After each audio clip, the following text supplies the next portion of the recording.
हिंदू लोकांचे शास्त्र परत्वे 4 पण रूढी परत्वेत 5 वर्ण आहेत. ब्राह्मण, क्षत्रिय, वैश्य, शूद्र व अतिशूद्र. वर्णव्यवस्था हा हिंदू धर्माच्या यमनियमाचा पहिला नियम आहे. त्याच धर्माच्या यमनियमाचा दुसरा नियम असा आहे की हे वर्ण असमान दर्जाचे आहेत. एकापेक्षा दुसरा हलका अशी त्यांची उतरती मालिका आहे. या यमनियमाप्रमाणे नुसते दर्जे ठरून गेले आहेत. इतकेच नव्हे तर कोण कोणत्या दर्जाचा आहे हे ओळखता यावे म्हणून प्रत्येक वर्णाची मर्यादा ठरवून टाकलेली आहे.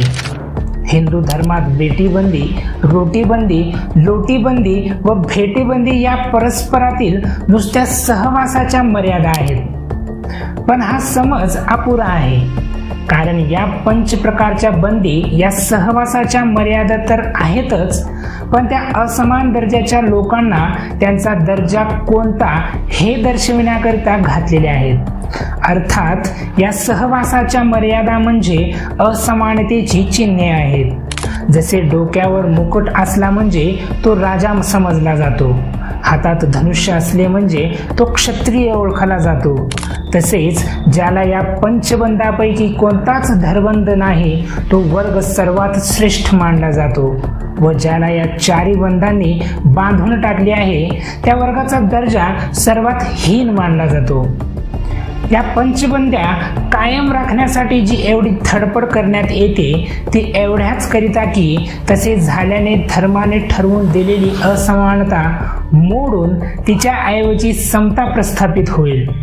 महाडचे स्पृश्य लोक अस्पृश्य लोकांना चवदार तळ्याचे पाणी पिऊ देत नाहीत. याचे कारण अस्पृश्यांनी स्पर्श केला असता ते पाणी नासेल किंवा त्याची वाफ होऊन ते नाहीसे होईल अशामुळे नव्हे. अस्पृश्यांना ते पिऊ देत नाहीत याचे कारण हेच की शास्त्राने असमान ठरविलेल्या जातींना आपल्या तळ्यात पाणी भरू देऊन त्या जाती आपल्या समान आहेत असे मान्य करण्याची त्यांची इच्छा नाही. आपण आरंभिलेल्या या झगड्याचा भावार्थ काय आहे हे यावरून आपणास कळेलच. सत्याग्रह कमिटीने आपणास महाडला बोलावले आहे. ते महाडच्या चवदार तळ्याचे पाणी पिण्याकरिता बोलावले आहे असा आपला समज होऊ देऊ नका. चवदार तळ्याचे पाणी पिल्याने तुम्ही आम्ही अमर होऊ अशातला काही भाग नाही. आजपर्यंत चवदार तळ्याचे पाणी पिलो नव्हतो तरी तुम्ही आम्ही काही मेलो नव्हतो. चवदार तळ्यावर जायचे ते केवळ त्या तळ्याचे पाणी पिण्याकरिता जायचे नाही, इतरांप्रमाणे आम्हीही माणसे आहोत हे सिद्ध करण्याकरिताच त्या तळ्यावर आपणास जायचे आहे. म्हणजे ही सभा समतेची मुहूर्तमेढ रोवण्यासाठीच बोलवण्यात आली आहे हे उघड आहे. या दृष्टीने या सभेचा विचार केला असता ती अपूर्व आहे. याबद्दल कोणाचही शंका वाटणार नाही अशी माझी खात्री आहे. हिंदुस्थानच्या इतिहासात तिला तोड सापडेल असे नाही. याच तोडीची पूर्वकाली भरलेली दुसरी सभा आपण शोधू लागलो तर आपल्याला युरोप खंडातील फ्रान्स देशाच्या इतिहासात शिरावे लागेल. 138 वर्षापूर्वी फ्रान्स देशातील 16व्या लुई राजाने 24 जानेवारी 1789 या दिवशी एक आज्ञापत्र काढून आपल्या राज्यातील प्रजेच्या प्रतिनिधींची अशीच एक सभा बोलावली होती. या फ्रेंच राष्ट्रीय सभेच्या नावाने काही इतिहासकार खडे फोडतात. या सभेने फ्रान्स देशाच्या राजा राणीस सुळी दिले. वरिष्ठ वर्गास सोळोका पळोसे करून त्यांची कत्तल केली व उरले त्यांना देशोधडीस लावले. श्रीमंतांची मालमत्ता जप्त केली व 15 वर्षाहून अधिक साऱ्या युरोप खंडात यादवी माजून ठेवली असा त्यांचा या फ्रेंच राष्ट्रीय सभेवर आरोप आहे. माझ्या मते हा ठपका अस्थानी आहे. इतकेच नव्हे तर अशा इतिहासकारांना या फ्रेंच राष्ट्रीय सभेने जी कामगिरी केली तिचे खरे इंगित कळले नाही असेच म्हणावे लागेल. या सभेच्या कामगिरीमुळे फ्रान्स देशाचेच कल्याण झाले आहे असे नव्हे तर साऱ्या युरोप खंडाचे कल्याण झाले आहे. आज युरोपियन राष्ट्रे सुख व समृद्धी भोगीत असतील त्याला कारण एकच व ते हे की या 1789 साली भरलेल्या क्रांतिकारक फ्रेंच राष्ट्रीय सभेने समाज संघटनेची जी तत्वे विस्कळीत व निर्माल्यवत झालेल्या तत्कालीन फ्रेंच राष्ट्रापुढे मांडली व त्यावरती जबरीने लादली, तीच तत्वे युरोप खंडाने मान्य केली व आचरणात आणली. या फ्रेंच राष्ट्रीय सभेचे महत्व व तिच्या तत्वांची माहिती कळण्याकरिता त्या काळची फ्रेंच समाजाची परिस्थिती ध्यानात घेतली पाहिजे. समाज वर्णाश्रम धर्मावर रचण्यात आला आहे हे आपणा सर्वांना माहीत आहेच. तशाच प्रकारची वर्णाश्रम व्यवस्था फ्रान्स देशामध्येही सन 1789 साली होती. फरक इतकाच की फ्रेंच समाज हा त्रैवर्णिकांचा होता. हिंदू समाजाप्रमाणे फ्रेंच समाजातही ब्राह्मण वर्ण होता व क्षत्रिय वर्णही होता. मात्र फ्रेंच समाजामध्ये वैश्य, शूद्र व अतिशूद्र असे 3 निरनिराळे वर्ण न करिता तिघांचा मिळून एकच तृतीय वर्ण करण्यात आला होता. हा फरक अगदी गौण आहे. महत्वाची गोष्ट ही की हिंदू समाज व फ्रेंच समाज या उभय समाजात वर्णाश्रम व्यवस्था सारखीच होती. वर्ण व्यवस्थेमुळे उभयतात उत्पन्न होणारी भिन्नता एवढेच काय ते साम्यतेच्या दृष्टीने ध्यानात घेण्यासारखे आहे असे नाही, तर वर्ण व्यवस्थेतील असमानताही फ्रेंच समाजात होती. फ्रान्स देशात या असमानतेचे स्वरूप निराळ्या प्रकारचे होते. तेथे परस्पर वर्णातील असमानता आर्थिक स्वरूपाची होती, पण ती तितक्याच तीव्र प्रकारची होती. एकूण लक्षात ठेवण्यासारखी गोष्ट ही की आजच्या या आपल्या सभेत व फ्रान्समधील वर्साय मुक्कामी भरलेल्या फ्रेंच लोकांच्या क्रांतिकारक राष्ट्रीय सभेत अत्यंत मोठे साम्य आहे. अर्थात ही संघटना कोणत्या तत्वावर त्यांच्या परिसरातील परिस्थितीत साम्य दिसते इतकेच नव्हे तर त्यांच्या ध्येयातही पुष्कळसे साम्य आहे. फ्रेंच लोकांची ती सभा फ्रेंच समाजाची संघटना करण्यासाठी बोलाविण्यात आली होती. आजची ही सभा हिंदू समाजाची संघटन करण्यासाठी बोलविण्यात आलेली आहे. अर्थात ही संघटना कोणत्या तत्वावर करण्यात यावी याची चर्चा करण्यापूर्वी या फ्रेंच लोकांच्या सभेने फ्रान्स देशाची संघटना करण्याकरिता कोणते धोरण स्वीकारले व कोणत्या तत्वांचा आधार घेतला याची बूज आपण सर्वांनी करून घेतली पाहिजे. या फ्रेंच सभेचा व्याप आपल्या आजच्या सभेच्या व्यापापेक्षा पुष्कळच विस्तृत असा होता. फ्रेंच लोकांच्या या सभेस राजकीय, सामाजिक व धार्मिक असे त्रिविध प्रकारचे संघटन करायचे होते. आपल्याला फक्त सामाजिक व धार्मिक संघटना कशी होईल याचाच विचार करणे आवश्यक आहे. आपणास राजकीय संघटनाशी तूर्त कर्तव्य नसल्यामुळे धार्मिक व सामाजिक संघटनेच्या बाबतीत या फ्रेंच सभेने काय केले एवढेच काय ते आपणास पाहावयाचे आहे.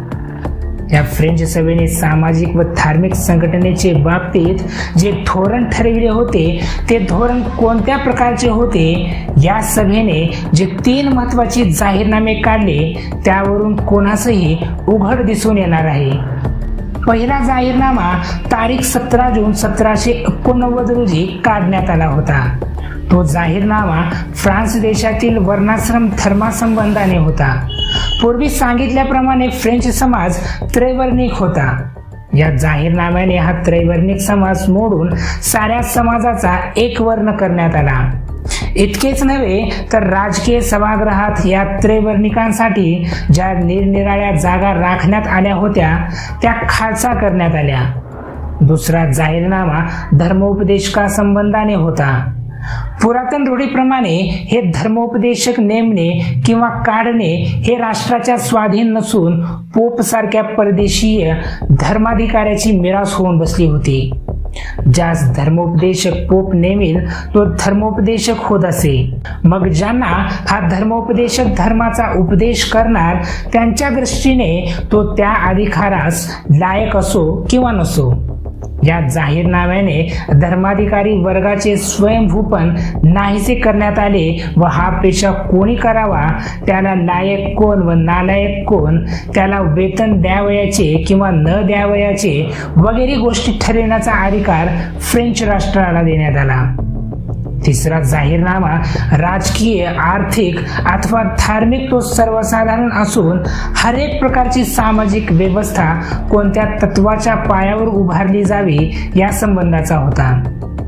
त्या दृष्टीने हा जाहीरनामा या तीनही जाहीरनाम्यात अत्यंत महत्वाचा असा जाहीरनामा आहे. किंबहुना त्यास या सर्व जाहीरनाम्यांचा राजा आहे असे म्हटले तरी चालेल. हा जाहीरनामा जन्मसिद्ध मानवी हक्कांचा जाहीरनामा या नावाने सर्व जगती तलावर सुप्रसिद्ध होऊन राहिला आहे. तो जाहीरनामा नुसत्या फ्रान्स देशाच्या इतिहासातील एक अपूर्व अशी चीज आहे. इतकेच नव्हे तर सान्या सुधारलेल्या राष्ट्रांच्या इतिहासात तो अपूर्व होऊन राहिला. कारण या सभेचे अनुकरण करून युरोपातील दरेक राष्ट्राने आपल्या राज्य व्यवस्थेत त्याला अधिष्ठान दिले आहे. यास्तव त्याने नुसत्या फ्रान्स देशातच क्रांती केली नाही तर सर्व जगात क्रांती केली असे म्हणण्यास मुळीच हरकत नाही. या जाहीरनाम्याचे एकंदर 17 कलमे आहेत. त्यापैकी खालील कलमे अति महत्वाची आहेत. नंबर 1, सर्व माणसे जन्मतः समान दर्जाची आहेत व ती मरेपर्यंत समान दर्जाचीच राहतील. लोकहितकारनेच त्यांच्या दर्जात अंतर करता येईल. एरवी त्यांचा समान दर्जा तसाच कायम राहिला पाहिजे. नंबर 2, वरील जन्मसिद्ध मानवी हक्क कायम राहावेत हाच राजकारणाचा अंतिम हेतू असला पाहिजे. नंबर 3, अखिल प्रजा ही सर्वाधिकाराची मायभूमी आहे. कोणत्याही व्यक्तीचे, समुदायाचे, अगर वर्गाचे विशिष्ट हक्क जर ते प्रजेने दिले नसतील तर ते इतर कशाच्याही आधारावर, मग तो आधार राजकारणाचा असो, धर्मकारणाचा असो, मान्य केले जाणार नाही. नंबर 4, कोणत्याही व्यक्तीला आपल्या जन्मसिद्ध हक्काप्रमाणे वागण्यास पूर्ण स्वातंत्र्य आहे. त्यावर जर मर्यादा घालण्यात आली तर ती दुसऱ्या व्यक्तीला तिचा जन्मसिद्ध हक उपभोगण्यास अवसर मिळावा इतक्यापुरतीच घालता येईल व ती मर्यादा कायद्याने ठरवली जाईल. ती धर्मशास्त्राच्या आधाराने किंवा इतर कशाच्याही आधाराने ठरविली जाणार नाही. नंबर 5, जेवढ्या गोष्टी समाजास विघातक होतील तेवढ्याच गोष्टी करण्याची कायद्याने बंदी केली जाईल. जी गोष्ट कायद्याने मना केली नसेल ती करण्यास सर्वांना मुभा असावी. तसेच जी गोष्ट करणे कायद्याने अवश्य ठरविली नसेल ती गोष्ट करावयास कोणासही भाग पाडले जाऊ नये. नंबर 6, कायदा म्हणजे अमुक एका वर्गाने ठरवलेली बंधने नव्हे, तो कोणत्या प्रकारचा असावा हे ठरविण्याचा हक्क सर्व प्रजेस अगर तिच्या प्रतिनिधीस आहे. हा कायदा संरक्षक असो अगर शासनात्मक असो तो सर्वांस सारखाच असला पाहिजे आणि सर्वांची समानता या तत्वाच्या आधारावरच सर्व प्रकारची व्यवस्था उभारणे न्याय असल्यामुळे सर्व व्यक्ती कोणत्याही प्रकारच्या मान सन्मानास, अधिकारास, व्यवसायास सारखीच पात्र असतील. या बाबतीत जर काही भेदाभेद झाला तर तो केवळ व्यक्तीतल्या गुणभेदामुळेच होऊ शकेल, जन्मामुळे होऊ शकणार नाही. आजच्या या आपल्या सभेने या फ्रेंच राष्ट्रीय सभेची प्रतिमा आपल्या डोळ्यापुढे ठेवली पाहिजे असे मला वाटते व तिने जो मार्ग फ्रेंच राष्ट्राच्या संवर्धनासाठी आखून ठेवला व जो मार्ग सर्व सुधारलेल्या राष्ट्रांनी मान्य केला तोच मार्ग हिंदू समाजाच्या संवर्धनासाठी या सभेने आखला पाहिजे व बेटीबंदी पासून भेटीबंदी पर्यंत वर्णाश्रमाच्या चौकटीचे हे खिळे उडवून हिंदू समाजाचा एक वर्ण केला पाहिजे. त्याशिवाय अस्पृश्यता जाणार नाही व समता ही प्रस्थापित होणार नाही.